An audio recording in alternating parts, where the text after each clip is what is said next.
जय श्री राम।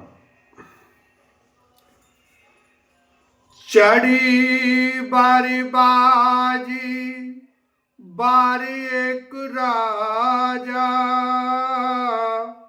मिल गया कर सब साजी समाजा। राम सिया राम सिया राम जय जय राम। हो विंध्याचल गंभीर बन गया, मृग पुनीत बहु भारत भयऊ। राम सिया राम जय जय राम। एक बार वह राजा एक अच्छे घोड़े पर सवार होकर शिकार का सब सामान सजाकर विंध्याचल के घने जंगल में गया और वहां उसने बहुत से उत्तम उत्तम हिरण मारे। फिरत विपिन नृपदीक बराहु, जनु बन दौरे शीघ्र सिराहु। बड़ विधु नहीं समात मुख माही, मनहु क्रोध बस उगलित नाही। राजा ने वन में फिरते हुए एक सूअर को देखा। दांतों के कारण वह ऐसा दिख पड़ता था मानो चंद्रमा को ग्रस कर मुंह में पकड़कर राहु वन में आ छिपा हो। चंद्रमा बड़ा होने से उसके मुंह में समाता नहीं है और मानो क्रोधवश वह भी उसे उगलता नहीं है। कोल कराल दसन छबिगाई, तनु विशाल पीवर अधिकारी। घुर घुरा तो है आरो पाए,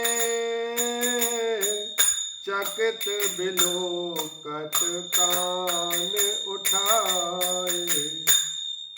यह तो सूअर के भयानक दांतों की शोभा कही गई। इधर उसका शरीर भी बहुत विशाल और मोटा था। घोड़े की आहट पाकर वह घुरघुराता हुआ कान उठाए चौकन्ना होकर देख रहा था।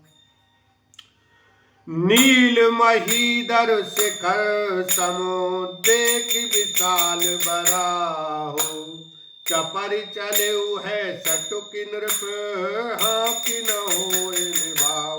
लखन सिया राम जय जय राम। नील पर्वत के शिखर के समान विशाल शरीर वाले उस सूअर को देखकर राजा घोड़े को चाबुक लगाकर तेजी से चला और उसने सूअर को ललकारा कि अब तेरा बचाव नहीं हो सकता। आवत देखी अधिक रव बाजी, चले उबराह मरुत गति भाजी। तुरत कीन नृपो सरसंधाना, मही मिली गयऊ बिलोकत बाना। अधिक शब्द करते हुए घोड़े को अपनी तरफ आता देखकर सूअर पवन वेग से भाग चला। राजा ने तुरंत ही बाण को धनुष पर चढ़ाया। सूअर बाण को देखते ही धरती में दुबक गया। ताकी ताकी तीर महिष चलावा, करी छल सूअर शरीर बचावा। प्रगटत दोरत जाई मृग भागा, ऋष बस भूप चले संग लागा। राजा तक तक करते चलाता है परंतु सूअर छल करके शरीर को बचाता जाता है। वह पशु कभी प्रकट होता और कभी छिपता हुआ भाग जाता था और राजा भी क्रोध के वश उसके साथ पीछे लगा चला जाता था। गयऊ दूरी घन गहन बराहु, जहनाइन गज बाज निहाहु, अति अकेल बन विपुल कलेसु, तदपि न मृग मग तजई नरेसु।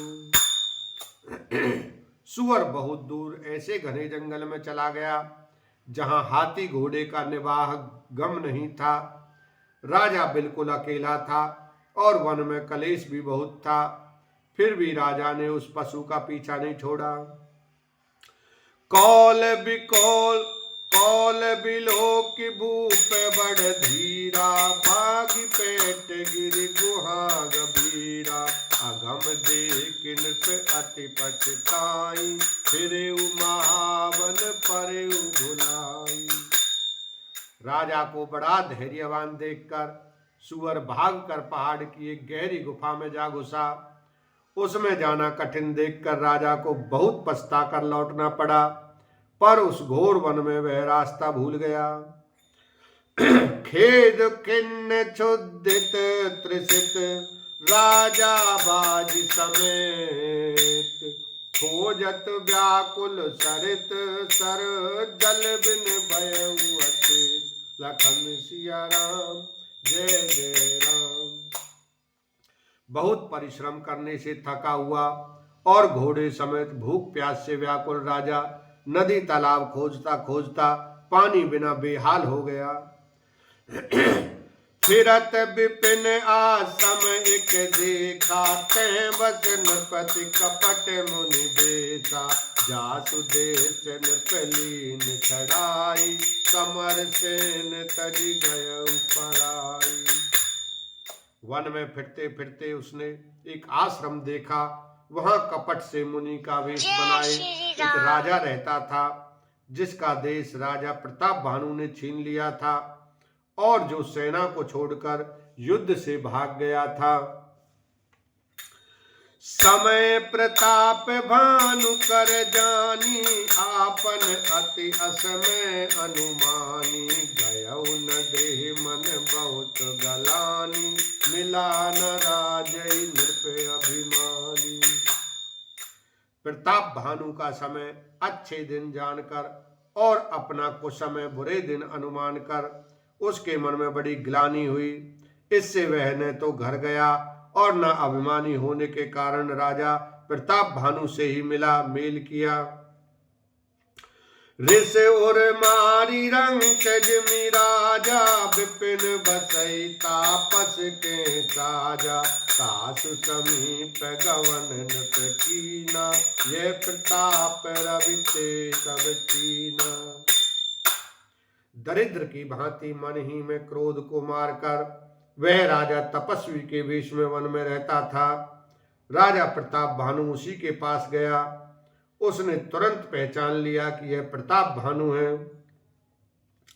राउत्र चित नहीं सो पहचाना, देख सुबेश महामुनि जाना, उतरित रगते कीन प्रणाम, परम चतुर न कहूँ निज नाम।